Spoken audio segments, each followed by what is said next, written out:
The majority of the traps that are being used today is a bucket, notched, and the trap is sitting in the front with a bait in the back. Well, there's nothing to really guard against a dog, a cat, or whatever come up there and stick his head in there to get to that bait and he's caught. Well, if it's the wrong animal, you're in trouble.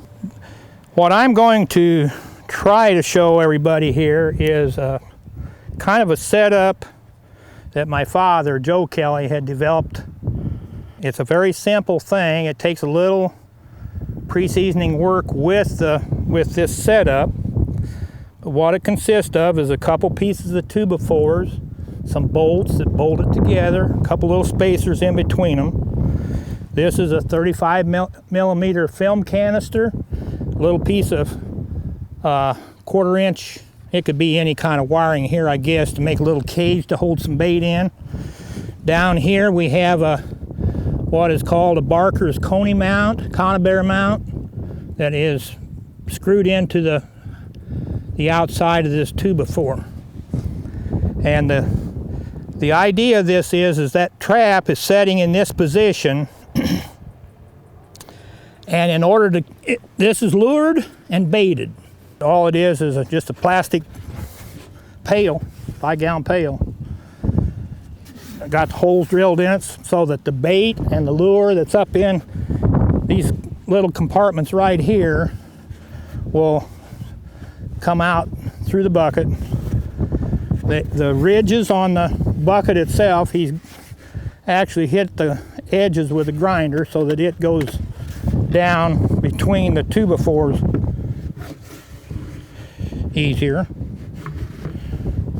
And I asked Dad, how come you drilled all them holes in there? He said, I drilled them up here so that they can smell that here. It keeps their attention up here rather than trying to go down and go under. But a coon's head is closer to the ground. He said he's going to try to find where that's coming from, so he'll go down, under, and back up into the trap. So this is just another way of utilizing a 220 in the field with some protection against catching.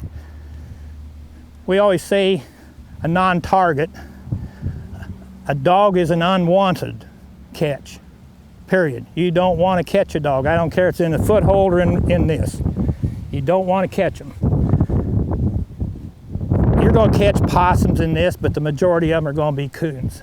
Dad was 90 years old whenever he quit trapping, and in the last 3 years he'd caught over 100 coons in sets just like this right here. So I say that was good enough testimony for me to try to promote this.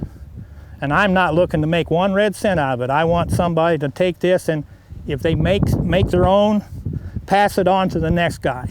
I don't want to see somebody charging a big fee for this idea or anything like that, because that's not what it was for.